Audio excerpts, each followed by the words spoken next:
Live from the desert's news leader, this is Breaking News.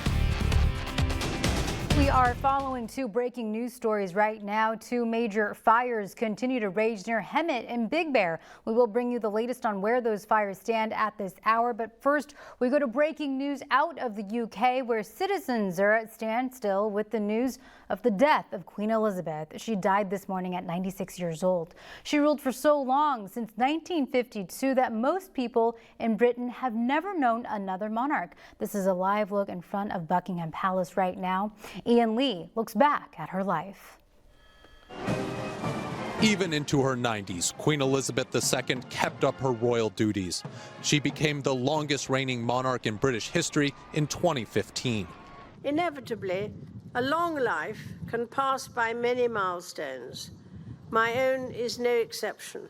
Elizabeth Alexandra Mary Windsor was not in line to be queen, but in 1936, the 10-year-old princess nicknamed Lilibet was put on the fast track after her uncle, King Edward VIII, abdicated to marry an American divorcee. Elizabeth's father became King George VI, and Elizabeth became first in line. As her country fought World War II, the young royal was thrust into another spotlight. She made her first radio broadcast to her country in 1940, a message of encouragement to children forced to leave their homes to escape the dangers of war. And when peace comes, remember, it will be for us, the children of today, to make the world of tomorrow a better and happier place. After World War II in 1947, Elizabeth gave England something to celebrate. She married Philip Mountbatten, a member of the Greek royal family. The following year, the first of their 4 children was born, Charles, the next Prince of Wales. Her father, King George, died in 1952. At 25 years old, Elizabeth became queen. Millions watched the first ever televised crowning of a British monarch. Queen Elizabeth worked with more than a dozen British prime ministers, beginning with Winston Churchill, and was head of state in 15 other Commonwealth countries. A series of royal dramas marked her reign. Her son Andrew's high-profile marriage to Sarah Ferguson failed. And in 1992, her oldest son, Charles, separated from Princess Diana. That same year, the Queen watched part of Windsor Castle go up in flames, destroying millions in art and furniture. 1992 is not a year on which I shall look back with undiluted pleasure. In 1997, a car crash in Paris killed Princess Diana, stunning the world. Many criticized the Queen for not showing emotion. More than a decade later, the Queen celebrated a royal wedding as her grandson, Prince William, married Kate Middleton. The couple gave the Queen 3 heirs to the throne. Her Majesty marked 60 years on the throne in 2012 when 1,000 ships sailed the River Thames to honor her. And in 2016, Queen Elizabeth celebrated her 90th birthday. Thousands packed the streets of Windsor to catch a glimpse of the only monarch most had ever known. The Queen watched another tiny royal join the family after her youngest grandson, Prince Harry, married Meghan Markle. Just a few years later, the Queen lost her husband of 73 years. She called the death of Prince Philip a huge void in her life, but she carried on. And at 96 years old, celebrated her Platinum Jubilee. The week of fanfare and festivities marked the Queen's 70 years on the British throne.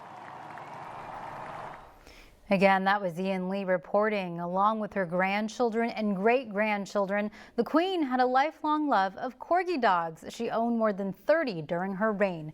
She was, again, 96 years old. Well, back here, we are staying on top of breaking news on the Fairview Fire near Hemet. The blaze has more than doubled in size overnight, sitting at nearly 20,000 acres. Firefighters say it is still only 5% contained. Highway 74 is now closed between Mountain Center at Highway 243 and the east end of Hemet.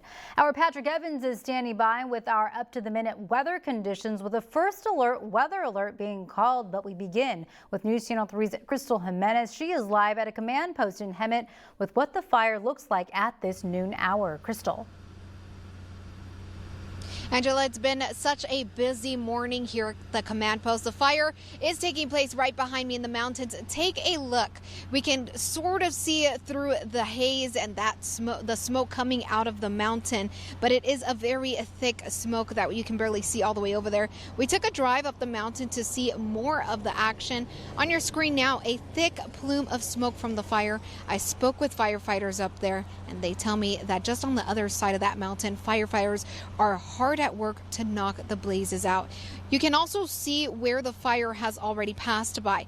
Luckily, firefighters were able to save some homes in the area, but all around that, the vegetation was completely burnt. We were told just now the fire is only at 18,667 acres, not the over 19,000 they reported last night. Fire officials are hopeful they'll start making some progress soon. With the weather that we've had over the past couple days, and we're going to continue to have until Friday, it is bringing hotter, drier, hotter than usual temperatures. It is the fuel here is already cured. Everything's in alignment between our fuel, topography, and weather for erratic, extreme fire behavior, and that's kind of what we've seen based on the weather coming into the area. Overnight, there were 2 more evacuation orders put in effect. We did see a couple driving down the hill. They tell me they were headed to San Jacinto to take their goats. Many of the evacuations included ranches, so I can only imagine the struggle to not only get yourself out in a situation like this one, but also have to load up all of your livestock. We're working on getting updates. Stay with News Channel 3 at KESQ.com for the latest. Live in Hemet, Crystal Jimenez, News Channel 3. So stressful to be in a situation like that and surreal for so many people. Thank you, Crystal, for keeping us updated. And of course, extreme heat not helping in those efforts to knock out the flames. This while an ISO has issued an emergency alert 1, which will go into effect from 3 p.m. to 9 p.m. Our weather team has called that first alert weather alert day. Patrick Evans has all you need to know right now. Patrick. Yeah, our first alert weather alert will be for tomorrow and Saturday. Today we're still under an excessive heat warning, but temperatures are coming down, thankfully, because we've got a lot of cloud cover. We're really concerned about flooding. We're going to be changing over to be on more alert for this tropical system that's moving up, Hurricane K. Flood watch from 8 o'clock in the morning tomorrow until midnight Saturday night. And potential for flooding, mudslides, and a lot of rain, not just in Southern California, but in the valley. Right now, there are some light showers. We've been tracking them. There were some thunderstorms early this morning that stretched from the high desert.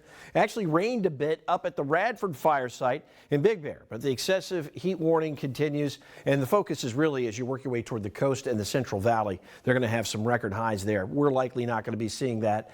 The other issue, tomorrow we kick into a high wind watch, which will likely become a high wind warning with the approaching remnants of Hurricane K. That storm is going to throw a lot of wind in our direction. That's going to be real problematic, particularly for the Hemet fire, but it will also impact the fire burning up near Big Bear as well. For us, it is the flood watch that I'm concerned about. We haven't seen this kind of potential for rain in a long time here in the Coachella Valley, and we get to see as much as an inch of rain or more in parts of the valley. So this is for both Friday and Saturday, and so that's what I'm concerned about chiefly over the next several days for impacts here on the valley floor. It's 95 right now. We'll likely maybe get to about 105 here today, which is about average, but I'm going to be talking a lot more about the potential for rain, and we're taking a closer look at Hurricane K and how that tropical system is going to impact all of Southern California over the next couple of days. All right, thank you, Patrick. And up near the Big Bear, the Radford fire has now blackened 1,100 acres of forest land with just 2% containment. No structures are threatened and no injuries have been reported. Highway 38 remains closed between Mill Creek and Lakewood roads. The city of Big Bear Lake has asked all visitors to postpone their travel plans to the area until after the fire threat has passed. It is trying to minimize the population that would have to evacuate if the fire burns that way. Well, last night we had all of our windows open, and in the morning you woke up and it was like you could feel it in your throat, like all the smoke and everything. Bear Valley Unified School District has canceled school for the rest of the week. The fire's cause remains under investigation.